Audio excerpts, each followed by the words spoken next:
నేతాజీ సుభాష్ చంద్రబోస్ 127వ జయంతి సందర్భంగా న్యూఢిల్లీలోని ఎర్రకోటలో జరిగిన పరాక్రమ్ దివస్ వేడుకల్లో ప్రధాని నరేంద్ర మోడీ పాల్గొన్నారు. ప్రధాని తన ప్రసంగంలో నేతాజీ జీవితం కేవలం శ్రమతో కూడిన కథ మాత్రమే కాదని, పరాక్రమానికి పరాకాష్ఠ అని పేర్కొన్నారు. అతను తన కలలు మరియు ఆశయాలను భారతదేశ స్వాతంత్ర్యం కోసం అంకితం చేశాడని పేర్కొన్నారు. और पराक्रम दिवस के मौके पर राजधानी दिल्ली के लाल किला में आयोजित मुख्य समारोह में आयोजित प्रदर्शनी का अवलोकन प्रधानमंत्री नरेंद्र मोदी कर रहे हैं. राष्ट्र निर्माण में, देश के स्वतंत्रता संग्राम में नेताजी सुभाष चंद्र बोस के योगदान को कृतज्ञ राष्ट्र नमन कर रहा है, स्मरण कर रहा है.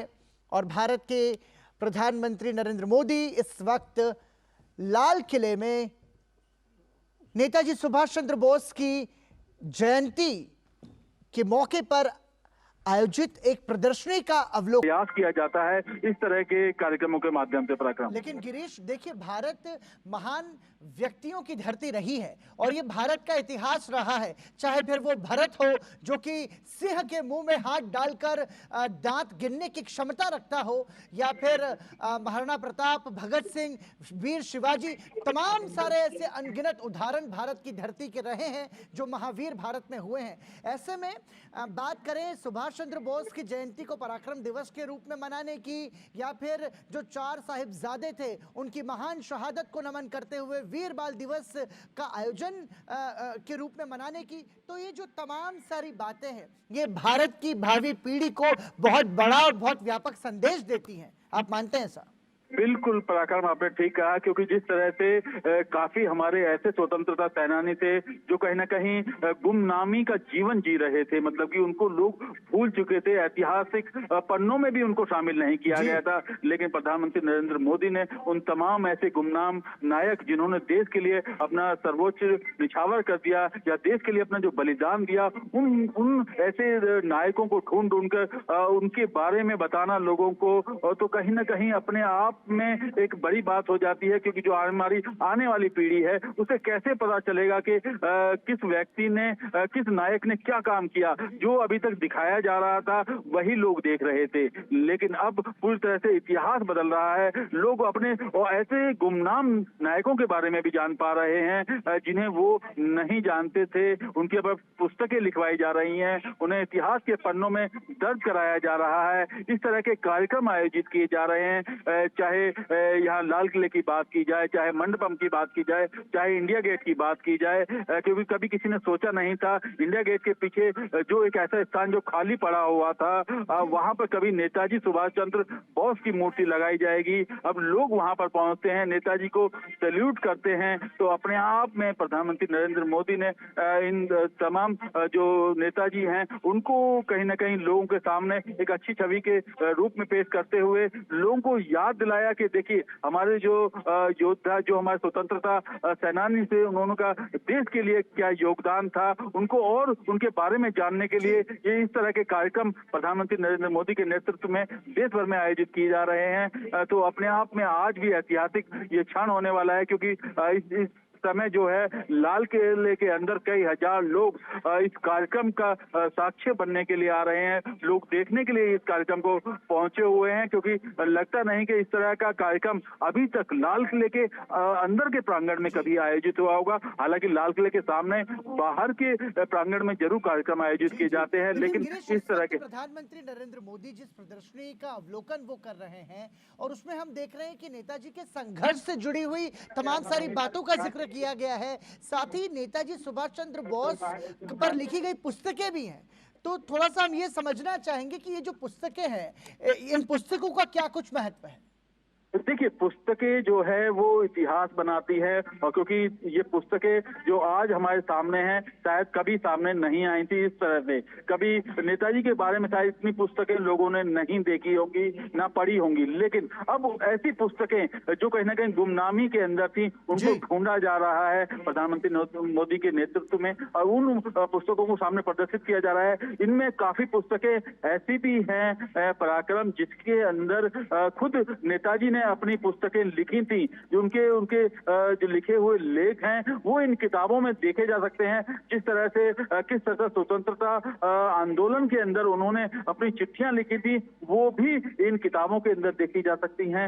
इसके अलावा जो लोगों ने जो नेताजी के बारे में लिखा, जो लेखक हैं, जो बड़े बड़े राइटर हुए हैं, उनकी किताबें भी यहाँ पर देखने को मिल रही हैं। और ये जो तमाम पुस्तकें हैं साहित्य अकादमी द्वारा विशेष रूप से चयनित की गई हैं, उनका प्रदर्शन किया गया है। राष्ट्रीय अभिलेखागार की मदद से ये तमाम चीजें की जा रही हैं यहाँ पर, और संस्कृति मंत्रालय के अंतर्गत ये पूरा आयोजन किया गया है। और ये जो आयोजन है पराक्रम उत्सव 2024 उत्सव नाम से आयोजित किया जा रहा है इस साल, और ये 9 दिनों तक यानी 31 जनवरी तक लोग चाहें तो इन पुस्तकों को देख सकते हैं, इस प्रदर्शनी को देख सकते हैं, नेताजी के बारे में जान सकते हैं और उनको और अच्छे से समझ भी सकते हैं। पराक्रम बिल्कुल गिरीश, और ये जो कार्यक्रम अभी होना है, इस कार्यक्रम की जो रूपरेखा है वो क्या है? देखिए, प्रदर्शनी का अवलोकन प्रधानमंत्री नरेंद्र मोदी ने किया। हमने देखा कि जो कुछ बच्चे थे वो भी वहां पर पेंटिंग बना रहे थे, और ये बहुत सुंदर आयोजन तो है ही, लेकिन इसमें अभी आगे और क्या कुछ विशेष आज अभी होगा लाल किले पर? देखिए, अभी तो प्रदर्शनी का प्रधानमंत्री ने जायजा लिया है किस तरह से। देखिए, जिस तरह से नेताजी की मूर्तियां देखी, साहित्य अकादमी द्वारा नेताजी पे जो पुस्तकें प्रदर्शित की गई हैं उनको उन्होंने देखा है। इसके अलावा एक प्रोजेक्शन रूम में जाकर वो नेताजी के बारे में और समझेंगे, और उसके बाद सीधा वो दीवाने आम के अंदर यहाँ पर आकर खास तौर पर आयोजन जो किया गया है वो भव्य आयोजन किया गया है। यहाँ पर हजारों की संख्या में लोग बैठे हुए हैं और प्रधानमंत्री नरेंद्र मोदी का इंतजार कर रहे हैं। जब वो यहाँ पर आएंगे मंच पर उनको संबोधित भी करेंगे। इसके अलावा राष्ट्रीय नाट्य विद्यालय जो एनएसडी है, एनएसडी के कलाकार यहाँ पर नेताजी पर एक कार्यक्रम पेश करेंगे, जिसके अंदर आजादी में किस तरह की भूमिका नेताजी ने निभाई थी, किस तरह से लोगों को संघर्ष के लिए इकट्ठा किया था, और किस तरह से भारत छोड़ो का जो वो था वो उन्होंने यहाँ दिखाने का पूरा प्रयास करेंगे। और पूरी तरह से एक कहे तो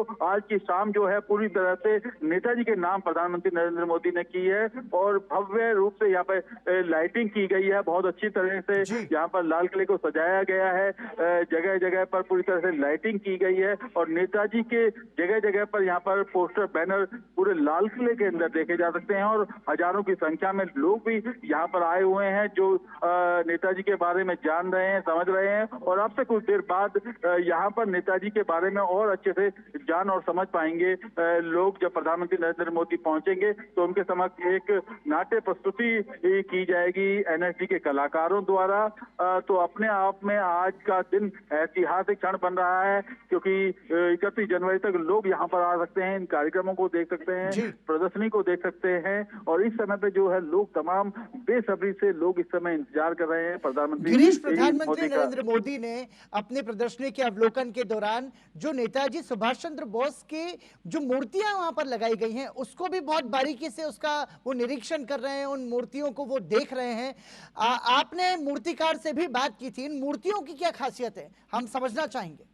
देखिए, ये पूरी तरह से हैंडमेड है, पूरी तरह से हाथ से इन्होंने बनाई है। कलाकार नरेश कुमावत हैं, गुड़गांव के हैं आर्टिस्ट, और इन्होंने तमाम मूर्तियां बनाई हैं। अगर एक मूर्ति की बात की जाए तो एक वो मूर्ति इस तरह से बनाई है जिस तरह से आप इंडिया गेट के पीछे नेताजी सुभाष चंद्र बोस की जो मूर्ति का बड़ा आकार देख सकते हैं, जहाँ पर वो सैल्यूट करते हुए दिखाई दे रहे हैं, उसी मूर्ति का एक छोटा रूप बनाकर यहाँ पर तैयार किया गया है।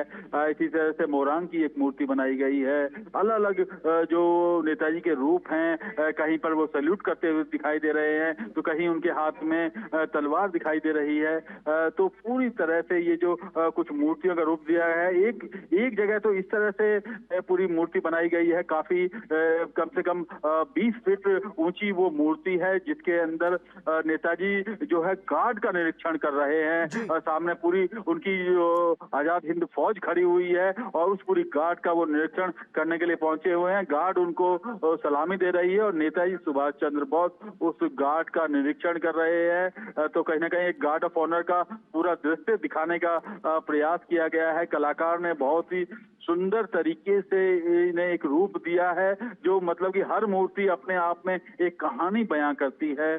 कहीं ना कहीं पूरी तरह से आप देखेंगे तो मनो कि हर व्यक्ति के मन को ये मूर्तियां छू लेंगी।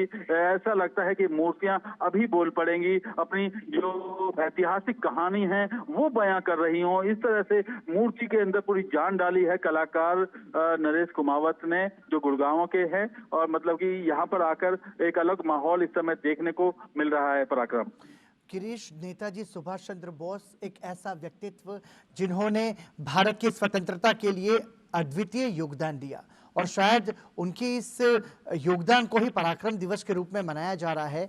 हम समझना चाहेंगे कि भारत के युवाओं को क्या प्रेरणा देता है ये दिन। देखिए, आज का दिन बहुत मायने रखता है हमारे देश के जो युवा हैं उनके लिए बहुत मायने रखता है, क्योंकि मैं अभी यहाँ पर देख रहा हूँ। देखिए, मैंने आपको पहले बताया क्योंकि आज पराक्रम दिवस 2024 उत्सव का आयोजन किया गया है और यहाँ पे हजारों की संख्या में लोग पहुंचे हुए हैं। हजारों की संख्या में कई सौ की जो संख्या है यहाँ पर युवाओं की है, और युवाओं में काफी संख्या में एनसीसी कैडेट अपनी एनसीसी की वर्दी में, खाकी वर्दी में यहाँ पर पहुंचे हुए हैं। तो अपने आप को वो भी गौरवान्वित कर रहे हैं। यहाँ पर जो युवा आए हैं वो अपने आप को गौरवान्वित महसूस कर रहे हैं, क्योंकि